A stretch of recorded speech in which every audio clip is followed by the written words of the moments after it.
All right, everybody, welcome to my GRC POV. I'm super excited that you're here with me right now.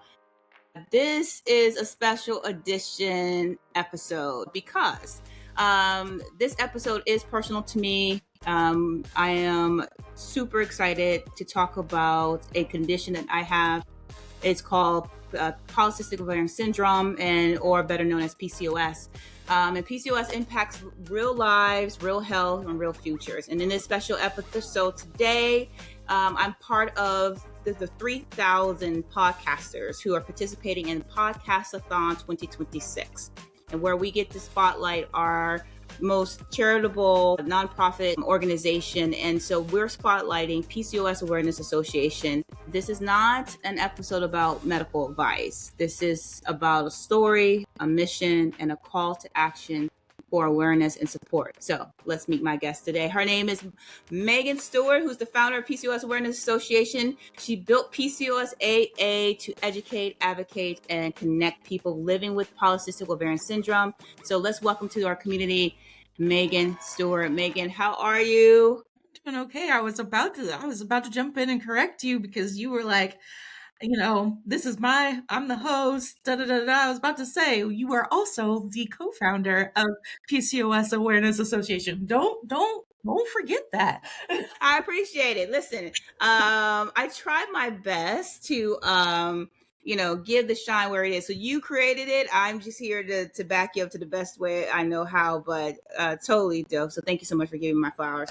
I think that's what we call a person who's a comma, right? Like we just and comma. And I think both of us have those commas after our names, a lot of them. So yeah, and keep going, right? Right. We keep adding to them. I don't know how we keep moving. I know. So let's jump right into our story today. Megan, you and I have known each other since 2014, and it's been a long journey. So man, that's over 10 years, like a decade of doing this work. So I want us to go back, like take us back to the start of PCOSAA. What led you to create PCOSAA, and what was your mission that drove you to the first step? Yeah, absolutely. So I oftentimes I'll get the phrase like, "Oh my gosh, you're so selfless for this." Nope. I will go ahead and say it. I was completely selfish in creating PCOS Awareness Association. So I think you and I have almost a similar story, right, when it comes to PCOS. So I started showing symptoms of polycystic ovarian syndrome when I was about 9, but had no idea what it was, what was going on, how it was affecting me more than we thought, right? So of course, 9 through 16, I really didn't have a say in anything, right? Right. I didn't have a say in what I did, where I went, what I ate, who I knew. I didn't have a say in anything. So my mother was the one who was like, no, something's wrong. I didn't have a cycle. Oftentimes they say your menstrual cycle comes from, like, it follows the same path as your mother's. And my mother started her menstrual cycle when she was 10. And so by the age of 9, 10, I still hadn't had mine. 11, 12, 13, 14, still nothing. So my mom was like, oh, this kid's gaining a lot of weight. This kid is very active. I was an equestrian. I played basketball, volleyball, did a little soccer, right? I did like all the things as a child. So I was very active, and to be putting on so much weight, the weight that I was putting on was just insane. And to this day, my mother will say that my mood swings were horrific. She will tell you that there was days she wished she could just like lock me someplace and just chill. Go over there, sit. Don't say or do anything.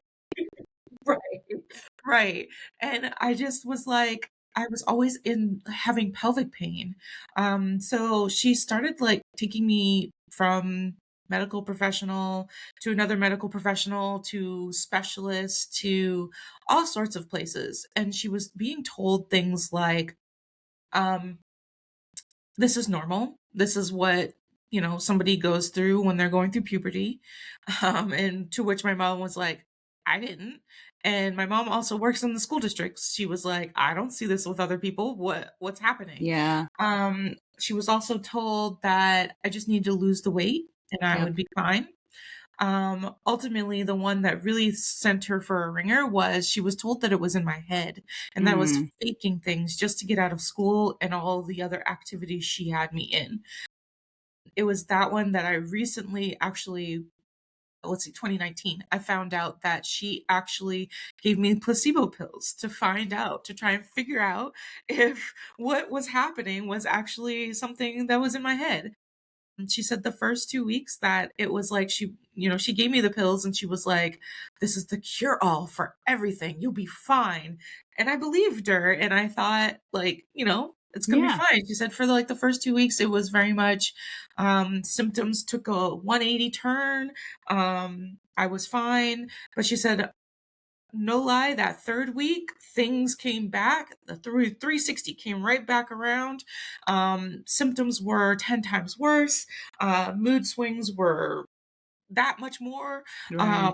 ridiculous. And she said at that point, she really realized that no, like this is something serious. Yeah. So, again, 9 through 16, I was finally found a OBGYN that was like, you have PCOS. And it was very much like, Yeah. What what is that? what is this? What is this that you speak of? Right. And all I was told at the time was, hey, come back to me when you're ready to have children. Like, you'll be fine. I just remember thinking, like, kids, I'm 16. I'm not thinking about that. I'm thinking about Right. life. I'm thinking about going out here and riding some horses and doing some things that, Yeah. prom, all the things, right? I'm not thinking about children. So it was really actually put on the back burner for that reason, that purpose. And then also I was diagnosed with cervical cancer at the same time. So really mindset went to getting through cervical cancer and Yeah. living my life. It wasn't until about age 21, 22, someplace around there. I had no insurance. I was working at a job as a contractor. And I just remember waking up one morning and just being in like so much pain, not feeling well at all.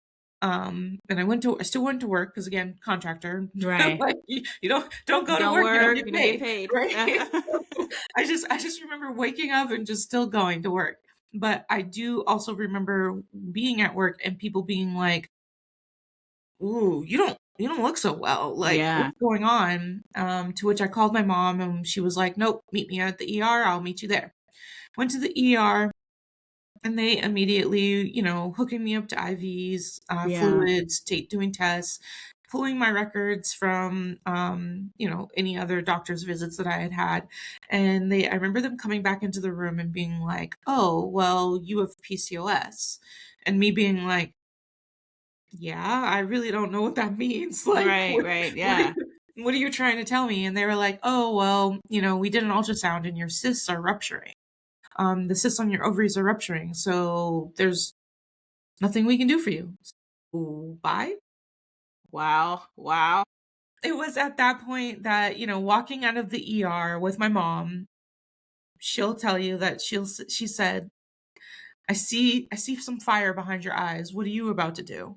I remember getting home and just like doing all this research on polycystic ovarian syndrome, finding, I think it was maybe 2 organizations back then, finding out the official color was teal, finding out that the official month for PCOS was September, not finding what I needed. And what I Yeah. needed was one, answers, two, support to Yeah. not feel so alone. I felt so alone.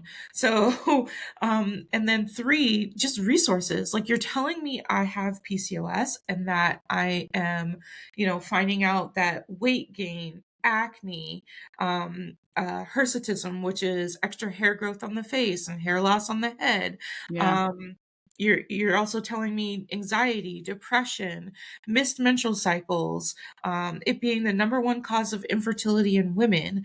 Yeah. You're telling me it can lead to diabetes, heart disease, cancer. You're telling Yeah. me all these things, but nothing is telling me like, How where to did it manage come it. from? Yeah. How do I handle this? Nothing's saying that. And so I just remember, also like my family, my dad has 9 brothers and sisters. My mom has 4 siblings. Like, we're all very close. And I remember Yeah. them all calling me, and close friends calling and being like, I heard you were in the ER. What's going on? Yeah. And me finding all this information about PCOS, I was like, okay, well, I'm now going to make some like teal bracelets, handmade bracelets, and hand them out to family and friends because you all keep asking me what's wrong. And you keep saying to me, well, I don't understand what PCOS is. What is this? And I'm telling you, and you're still like, oh, I've never heard of that before. So now take this teal bracelet. Now, if anybody asks you, what that teal bracelet stands for, you are now a voice. Yeah. You're telling them what PCOS is. This was around the time that Instagram became big and Wonder Woman had come out. Yeah. Um, I had a cousin asked me to mail her like 20 of those bracelets, and to which she then went on Instagram, did the famous Wonder Woman pose with her arms lined with those teal bracelets, and hashtagged PCOS and tagged me. I kid you not, by the next day, my DMs on Instagram was insane. I had Wow. messages from all over the world asking me like, "Hey, I have PCOS. I've never seen this before. Where do I get a bracelet? Or what does PCOS mean? Like, what is it about?" Mm. To which, light bulbs went off in my head, and it was like, okay, well, I'm not the only one. Yeah. And 2, more people need to know about this. And 3, we need a support system. So I started actually selling those teal bracelets to raise the funds to start the 501c3. Ta-da! 2012, PCOS Awareness Association was born. Yeah. So the crazy part is that most people, most women, have this similar story. They have a long period of time where, like myself, I was treated for PCOS in 2003, not officially diagnosed, but in 2014, I was officially diagnosed. And so um, I don't know how many times we've heard people say, well, it took them 5 years, On and average. yeah. On average, it's And 7 so, years. yeah. And so I think that's the misconception that people don't understand, is that PCOS is one of the most common um, metabolic disorders among women, and yet is the most underrepresented, right? And so uh, I think everybody's going to be like, I think I may have somebody who may have PCOS, right? So let me, Oh, I do it all the time. I yeah, do we this do it all all the the time. I time. go 1, 2, 3, 4. So when I first started PCOS Awareness Association, the numbers was 1 in 10, right? Yeah. There are more recent studies that say it's 1 in 5. So I'll literally sit in a room and I'll be like, 1, 2, 3, 4, 5, me. Right. 1, 2, 3, 4, 5, Monica. Yeah, Right? exactly. I mean, it's just that common, and then that is for people who we essentially kind of sort of know, but it's Oh, like yeah. 70% of the women, in at least in the US, don't even know that they have PCOS, right? Mm-mm. And so, or they don't have the right doctor or team of doctors to really Mhm. start tracking their symptoms, and to build Mhm. a portfolio in order to have the resources to treat and back up their diagnosis. So here's what I want to know: when people hear PCOS, because I already know the answer to this. Okay. When people hear PCOS, what do they misunderstand the most, and what do you want people to know in plain language? I think that's the divide. Like, what is it that people misunderstand the most? Absolutely. So I think, well, number 1, name is misleading, right? Mm-hmm. You hear polycystic ovarian syndrome, and we've seen this so many times where people are like, it's the ovaries. No, Yeah. no, no, it's not. Right. Actually, it's an endocrine, as Monica said, it's a hormonal endocrine disorder, metabolic disorder. So it's going to affect women from head to toe. And on top of that, not only is it going to affect you head to toe, but it's going to affect each woman differently from head to toe. So we can have one of the symptoms or all of the symptoms and still be considered having PCOS. And I think that's the number one reason on why it takes so long to be diagnosed, is because it's a syndrome, right? Right. I think that it not only is it a syndrome and it looks differently in everybody, but it also can mask itself to look like something else. Yeah. Oftentimes I hear women have gone years being told that they had Hashimoto's, which I couldn't tell you anything about Hashimoto's, but I've been told that people have gone years saying, that they have Hashimoto's only to find out that it's actually PCOS. Or um what else? Let's see, fibroids. Yeah. Um, what's the other one? Thank you. Endometriosis. Endometriosis, fatty liver disease. Like I've heard all of those, diabetes even. Yeah. So, PCOS can cause insulin resistance in women that have it, and it can look like diabetes. It's one of the reasons why they put number one thing that they'll tell you is they tell you two things, two medications: birth control pills or metformin, Yeah. which is a diabetic medication, not a medication for PCOS. Right. Yeah. And that's the part that I think people is a misconception, right?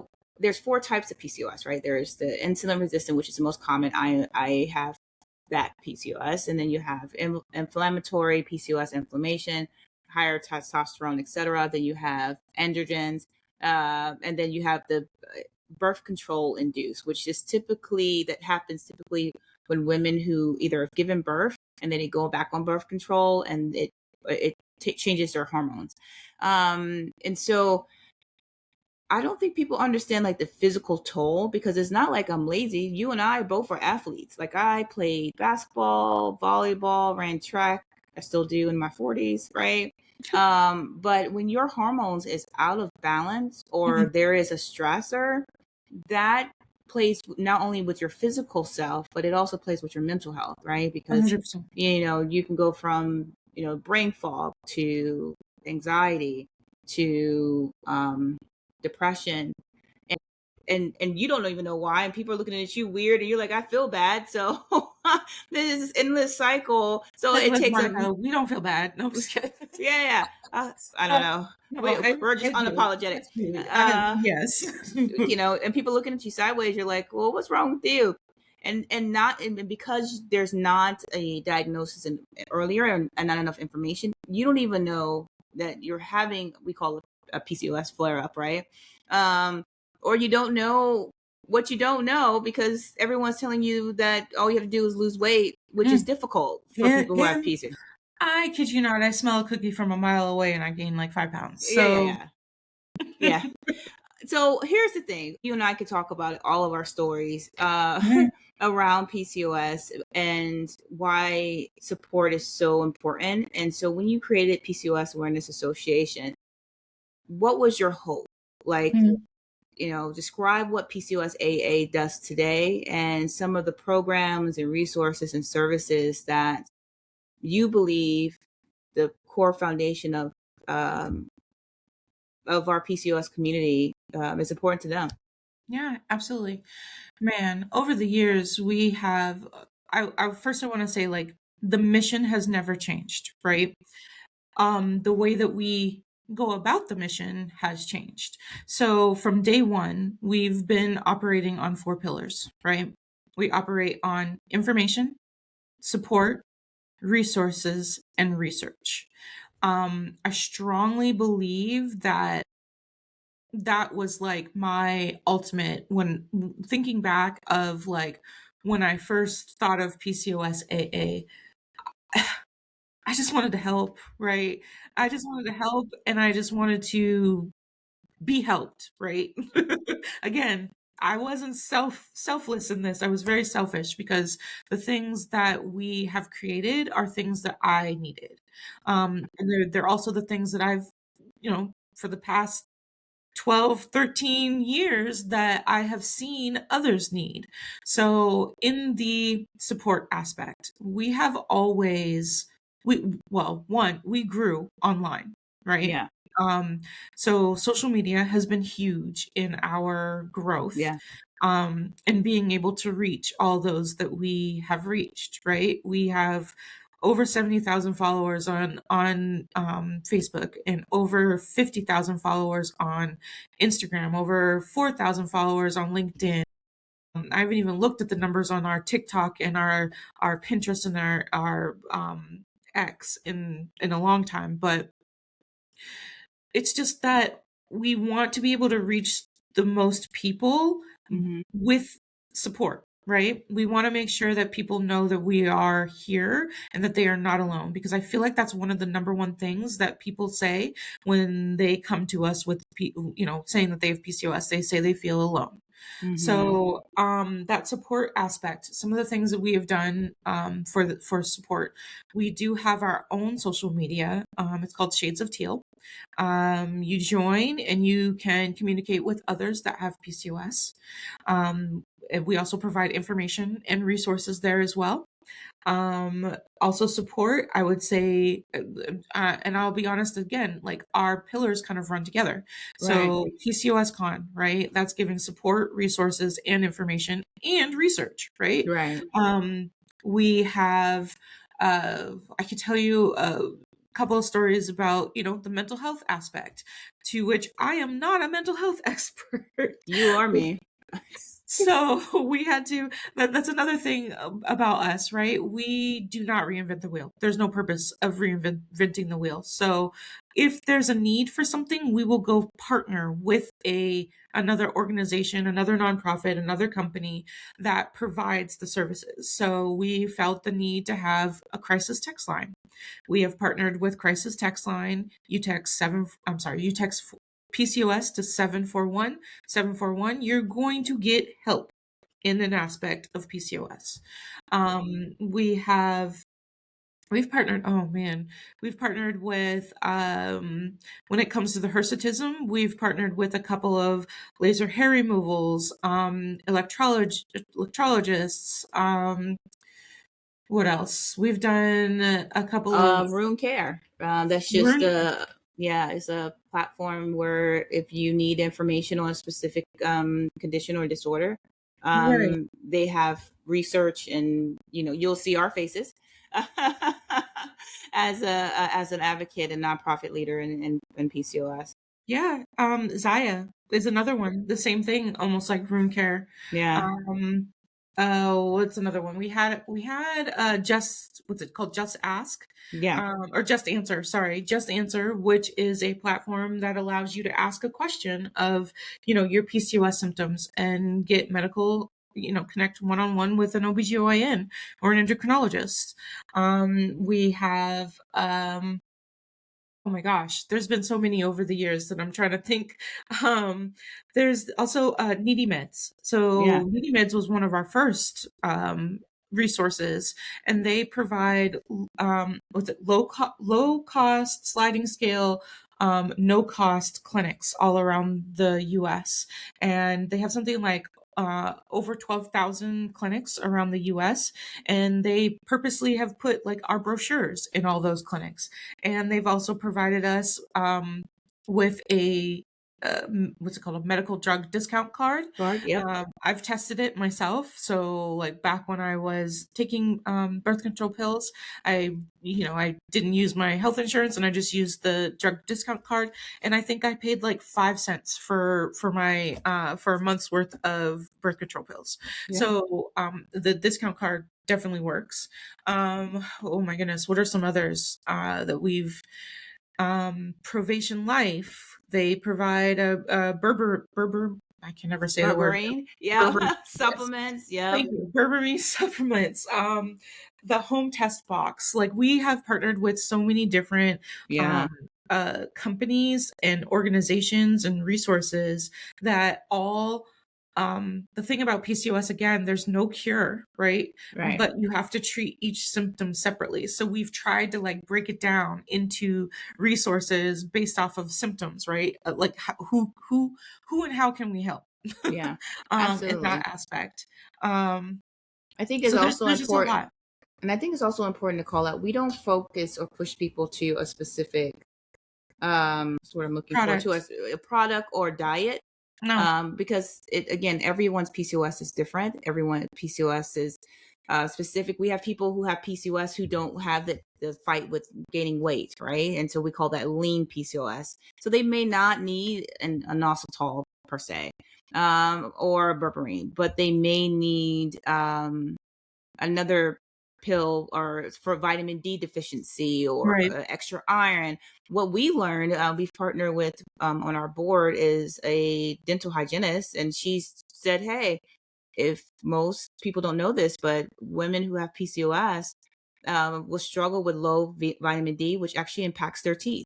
Right. Mhm. So it's not because you're not brushing your teeth or taking care of it. It's just that the structure, the attack on your actual body will impact your dental health or your dental hygiene. So I think there's, because it's so complex at PCOSAA, we don't say go this one route. We've had so many No, we can't. organizations asked us to really Oh, promote yeah, the to just be one nope. diet, but we just can't, because in good conscience, it is specific to each individual. We just want to be Right. able to provide the resources, and then you pick and choose what works best for you. Yeah, we absolutely 100% advocate for testing out the different things to find what works for you, right? Yeah. That's in part being your own advocate. Yeah, absolutely. So here's the thing. It's been like, geez, man, almost 14 years, right? Right. It's been 14 years, and there's a lot that we have accomplished over those 14 years. One of the things I think we've talked about, haven't had a chance to talk about just yet, is research, right? So we're in 2026. There's this huge onslaught, assault on reproductive rights. There's a stigmatism for women who either don't want to have children or can't. I'm one of them, who can't have children because of PCOS or infertility. And there's still, because it impacts or affects over 7 million women, just in the US alone, not just including worldwide. What are your thoughts of where we need to go with PCOS and around research and really opening up more of a conversation around women's health and reproductive rights? Right. Absolutely. So, we do partner with Lugen Labs out of Cornell University. One of the reasons why that we partner with them in particular is because back when I was doing all my like digging, I found Dr. Lugen, and she was the only research lab that was actually trying to get to the bottom of what PCOS is, because it's still unknown. And on top of that, like, how do we treat it? That's still also unknown, because again, symptoms vary from person to person. Sure. So I feel like I was recently asked, like, what's my ultimate want and need out of the organization? And I ultimately want the right people. Well, I want people to get diagnosed, right? But with that Yes. being said, I want the right people to be diagnosed, because ultimately, if we're just out here throwing candy out, right, where Right. you have PCOS and you have PCOS, and that's not helpful. That's not helpful. So I think starting with the diagnosis portion is like where we need to be going with when it comes to research in PCOS. Making sure that the right people are being diagnosed in a timely manner. Yeah. Dr. Lujan actually, just an FYI, Monica, we owe Dr. Lujan a call because because they did reach out and they are getting the, research The studies take a final while. results. Right, Yeah. right. They take a while. So now we've been partnered with them for a good, what, 6 years? Yeah. About 6 years. And they're starting to get their research findings back from that study. But that's really where I see and my want and need when it comes to research. Yeah, and if I can add to that, my hope and desire around PCOS awareness is not only that, but to see effort in legislation, right? Mhm. it's debilitating when you're on your cycle or you're struggling and you can't go to work. It is physically will incapacitate you. And so What do you mean? You need a placebo pill. I need more than that. I need some caffeine and some vitamin D. I need like it plugged in, you know. Just gonna talk to my moms. I know. I was like, you know, Miss Stewart, you messed around and gave her a placebo pill. That's so funny. Yeah, that happened. Yeah, but I remember like calling out of work because I went through like 6-8 months of my cycle being so just atrocious for the first 3 days. Like I just couldn't get out of the bed. I'm like, dude, I can't, not today.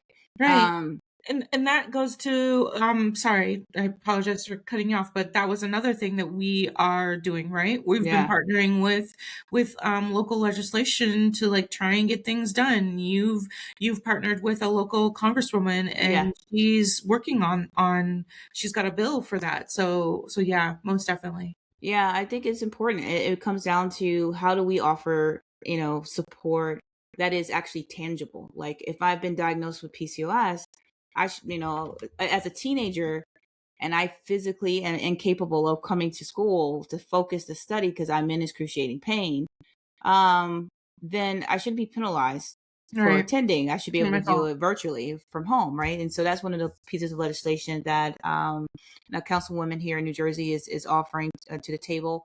And also those who are advocating for menstrual equity. Because there are people who have to battle between who are low income or marginalized who have to determine, do I buy food or do I buy, you know, feminine products? And even though that might sound, you know, kind of like out there, but think about it. If you go to a public restroom, the toilet paper is free, but when you need a feminine product, you have to pay for. So when it's just as equally as important as food and being able to take care of yourself when you're menstruating or feeling, you know, with PCOS. So my hope and desire collectively is that we are able to raise awareness, give the autonomy back to an individual so they can decide how they want to heal themselves. And then put that into legislation, but then let's turn it around and increase research funding, because there's like 0.002% of funding is for PCOS when it impacts the ability for you to reproduce most of the time. Yes, I don't understand it. That and the fact that it can lead to things that have like I'm just stroke and breast cancer. Breast cancer. There's so much funding going towards, you know, the research of breast cancer, but PCOS can lead to breast cancer. Absolutely. So we need to, I feel like we need funding for PCOS as well. Absolutely. So I know we're getting close to our time, but I want, because we can talk all the time, but we talk all the time anyways.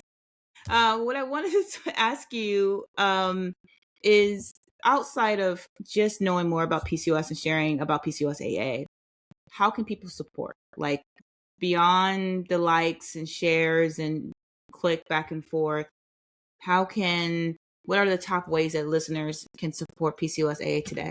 Yeah, absolutely. I see it not even as supporting PCOS Awareness Association, right? It's supporting the PCOS community because that's what we're here for. But yes, those likes, those shares are important because that's one of our things, right? Getting the information out there and reaching the 10 million women that have PCOS, that type of thing. But also, you know, donations are nice. Exactly. So this, if you don't know this, that PCOSAA is a grassroots organization. So every single penny goes back into the community. I don't take a salary. Megan doesn't take a salary. No one on our team takes a salary. We are 100% volunteer. That means we have a 9-to-5 and we do this. That's our multiple 9-to-5s. Yeah. So we have 9-to-5, then after 9-to-5, 5 to 9, all of that. And so that for us this is not just, you know, something that we're doing or we're hopping on a train. This is a life mission for us. It's not even a passion mission or a passion project. It's a life mission for us. Right. And so I say donations donations help. They help us have platforms like this. It helps us to have in-person events. It allows us to create those small meetups that we do either in person. Our advocacy event that we had 2 years ago, that was in DC. Then we had our in-person events where we traveled for our PCOS con in person.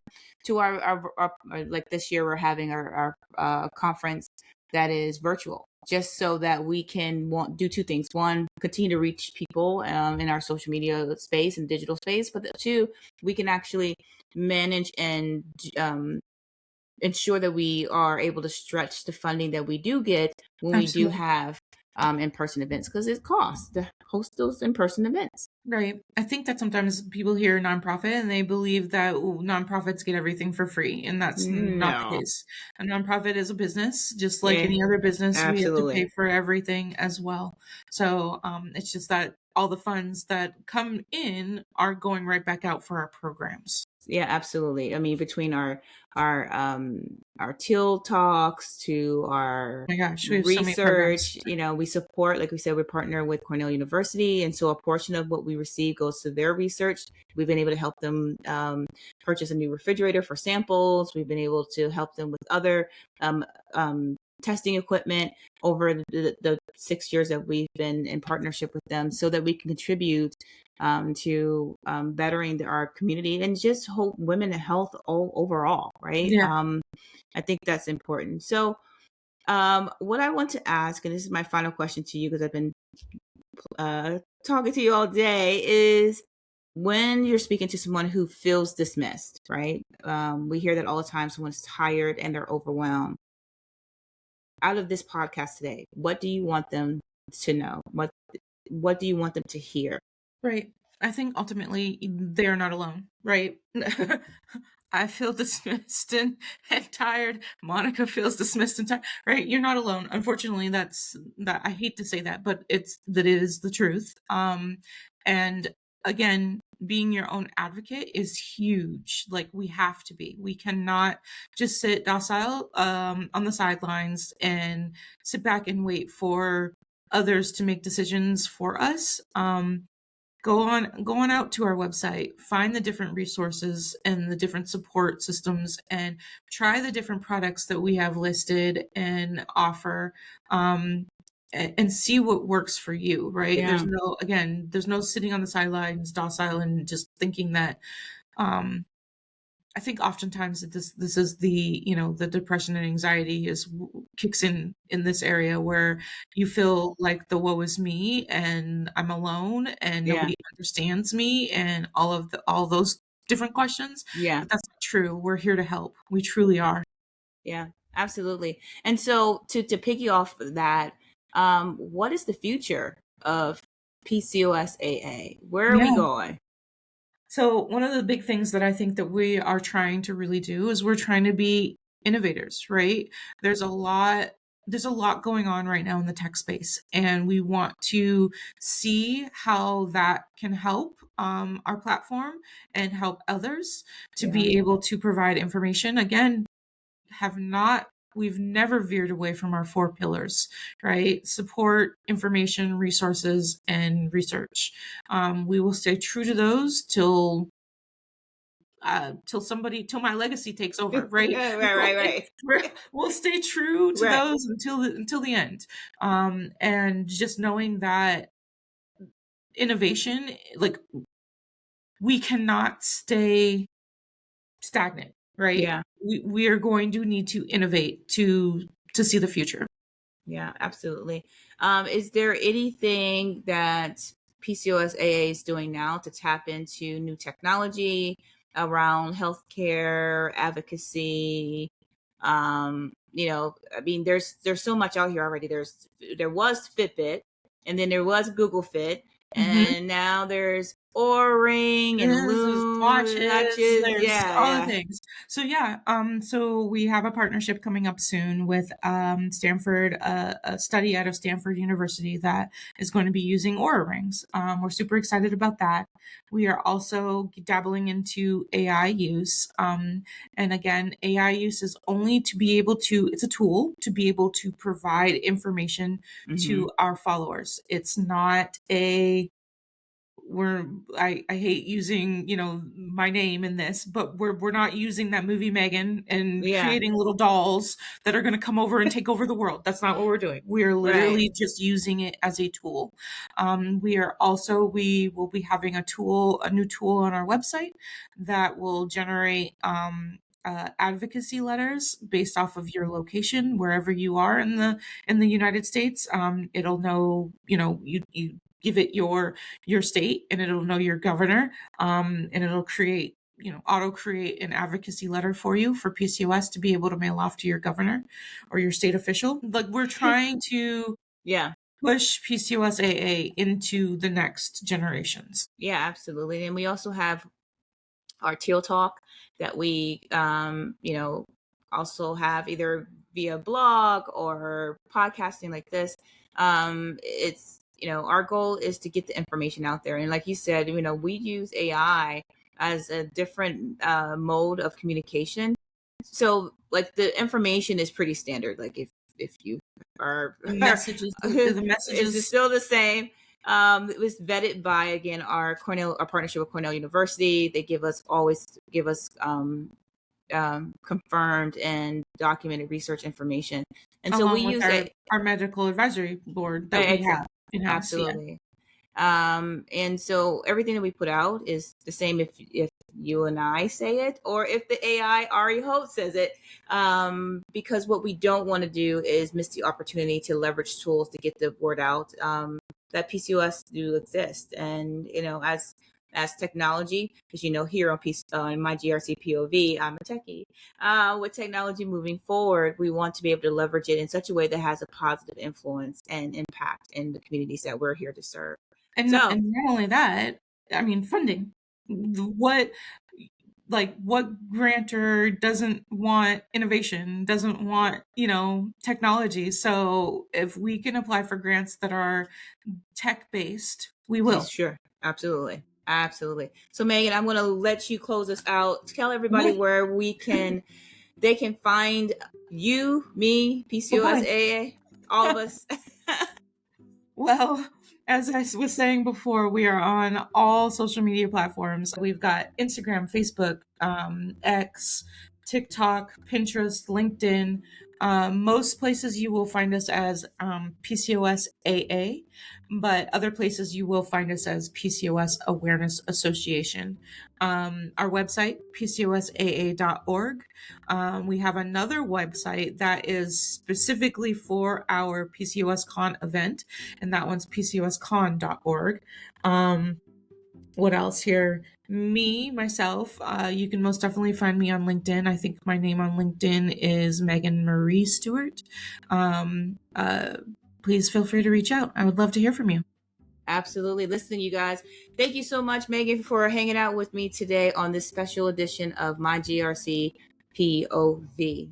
I know you thought this was a professional podcast, but again, we do a little bit more than just giving concepts and real life execution around risk, governance, and compliance, but it's also about making sure we get back into our community. So again, this was a special Podcasthon 2026 episode right here on My GRC POV, spotlighting none other than the PCOS Awareness Association. And Megan, again, thank you so much for building this mission and allow me to share it with you and with this story today and this week. So make sure, if you want to go out and support, it's very simple: PCOS Awareness Association or PCOSAA. Until next time, make sure you own the risk and execute with intent. See you later, guys.